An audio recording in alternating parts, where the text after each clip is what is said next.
আপোনালোকে যি আজি বিংশতিতম যি আপোনালোকৰ জিলা অধিৱেশন প্ৰস্তুতি মানে পূৰ্ব প্ৰস্তুতি যি আপোনালোকে অভ্যৰ্থনা সমিতি গঠন কৰিলে আপোনালোকে কি ধৰণে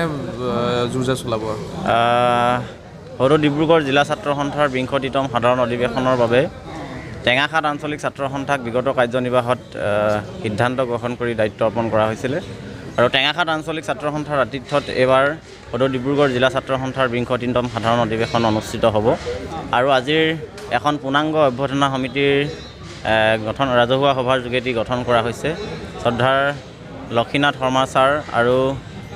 টেঙাখাত আঞ্চলিক ছাত্ৰ সন্থাৰ উপদেষ্টা অৰ্জুন চেত্ৰী ডাঙৰীয়াক সাধাৰণ সম্পাদক হিচাপে লৈ এখন পূৰ্ণাংগ অভ্যৰ্থনা সমিতি গঠন কৰা হৈছে আৰু অভ্যৰ্থনা সমিতিৰ জৰিয়তে অহা 5 আৰু 6 ফেব্ৰুৱাৰী তাৰিখে টেঙাখাত মহাবিদ্যালয়ৰ প্ৰাংগণত এখন সবাংগ সুন্দৰ অধিৱেশন অনুষ্ঠিত কৰা হ'ব আৰু ইয়াৰ ক্ষেত্ৰত সমগ্ৰ টেঙাখাতবাসী ৰাইজৰ আমি সহায় সহযোগিতা কামনা কৰিছোঁ, দিহা পৰামৰ্শ কামনা কৰিছোঁ যাতে বিংশতিতম সাধাৰণ অধিৱেশনখনি সফলভাৱে সবাংগ সুন্দৰভাৱে যাতে আমি অনুষ্ঠিত কৰিব পাৰোঁ। আপোনালোকৰ অধিৱেশন 5-6 তাৰিখ আপোনালোকে দিন ধাৰ্য কৰা হৈছে আৰু 6-7-8 ডিব্ৰুগড় জিলা মানে সম্পূৰ্ণ গোটেই ডিব্ৰুগড় জিলাতেই পূৰ্ণ প্ৰস্তুতিৰে চৰকাৰীভাৱে গুণোৎসৱ চলি থাকিব। আপোনালোকে সেই গোটেই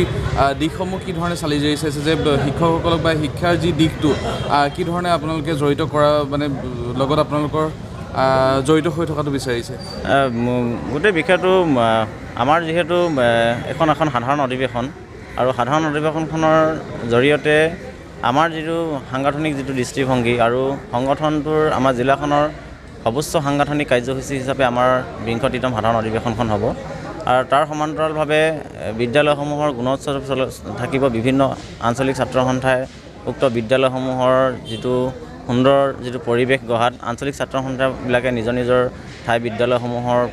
পৰ্যবেক্ষণ কৰিব, তাত বিদ্যালয়ৰ শিক্ষক কৰ্মচাৰীসকলক সহযোগিতা কৰিব। তেনেধৰণে আমাৰ অনুষ্ঠান চলি থাকিব আৰু টেঙাখাতত 5 আৰু 6 ফেব্ৰুৱাৰী তাৰিখে আমাৰ জিলা ছাত্ৰ সন্থাৰ পূৰ্ণাংগ অধিৱেশন অনুষ্ঠিত হ'ব।